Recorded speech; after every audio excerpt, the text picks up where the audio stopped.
أعوذ بالله من الشيطان الرجيم. بسم الله الرحمن الرحيم. كيف وإن يظهروا عليكم لا يرقبوا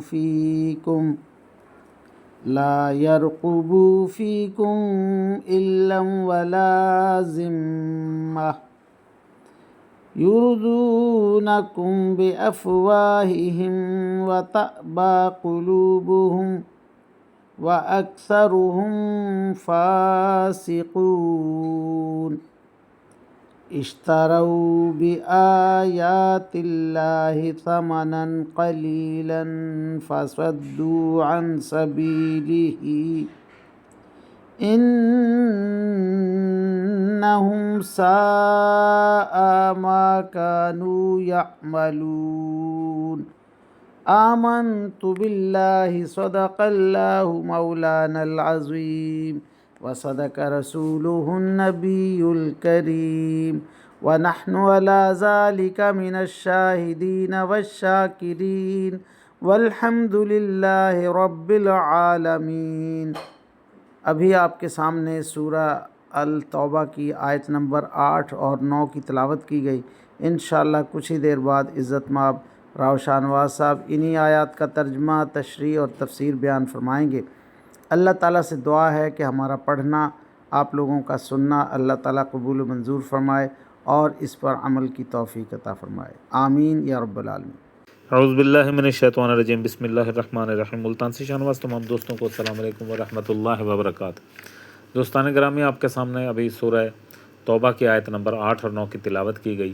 ابھی انہی آیات کریمہ کی آسان تشریح ترجمہ مفتی تقی عثمانی کا لکھا ہوا اور تفسیر ابن کثیر سے حاضر خدمت ہے. اللہ تعالیٰ قرآن پاک میں ارشاد فرما رہا ہے، لیکن دوسرے مشرکین کے ساتھ کیسے معاہدہ برقرار رہ سکتا ہے جبکہ ان کا یہ حال ہے کہ اگر کبھی تم پر غالب آ جائیں تو تمہارے معاملے میں نہ کسی رشتہ داری کا خیال کریں اور نہ کسی معاہدے کا. یہ تمہیں اپنی زبانی باتوں سے راضی کرنا چاہتے ہیں، حالانکہ ان کے دل انکار کرتے ہیں اور ان میں سے اکثر لوگ نافرمان ہیں. انہوں نے اللہ کی آیتوں کے بدلے دنیا کی تھوڑی سی قیمت لے لینا پسند کر لیا ہے. اس کے نتیجے میں لوگوں کو اللہ کے راستے سے روکا ہے. واقعہ یہ ہے کہ ان کے کرتوت بہت برے ہیں. اللہ اکبر. اب ان آیات کریمہ کی آسان تشریح.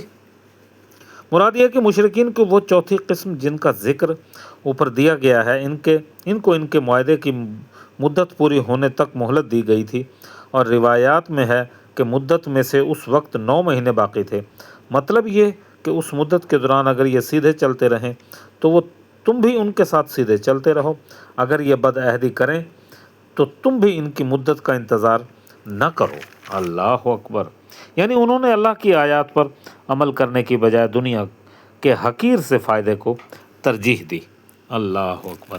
اب ان آیات کریمہ کی آسان تفسیر ابن کثیر سے بیان کی جاتی ہے اور عنوان ہوتا ہے کافر وعدے کے پابند نہیں، وسائل کے منتظر ہیں. اللہ اکبر.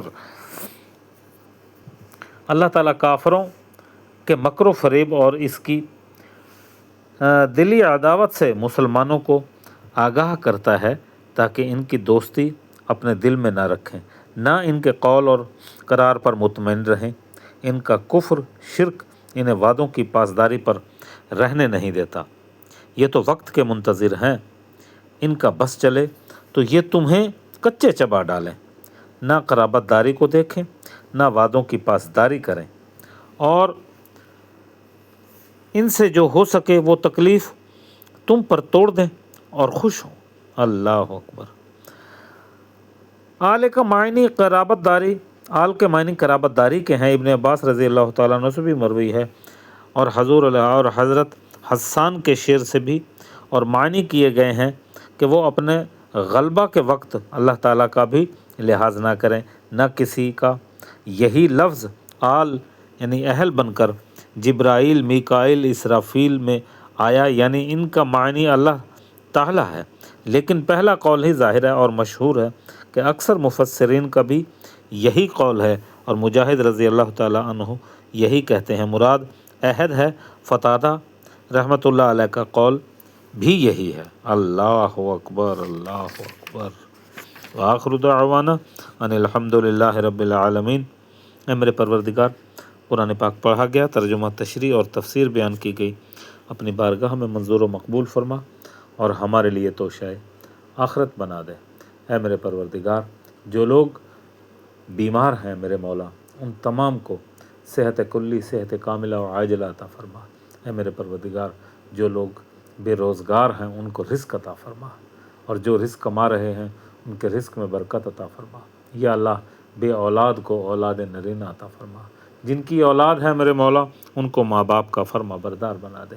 اے میرے رب العالمین، جو لوگ دیار غیر میں ہیں میرے مولا ان کو اپنی پناہ میں رکھ، اور میرے غفور الرحیم، جتنے بھی یہ جنگی حادثات ہیں میرے مولا کریم، اس میں تمام مسلمانوں کا میرے مولا کریم بھلا ہو، مسلمانوں کو میرے مولا کریم مستحکم فرما، مسلمانوں کو میرے رب العالمین فتح نصیب فرما۔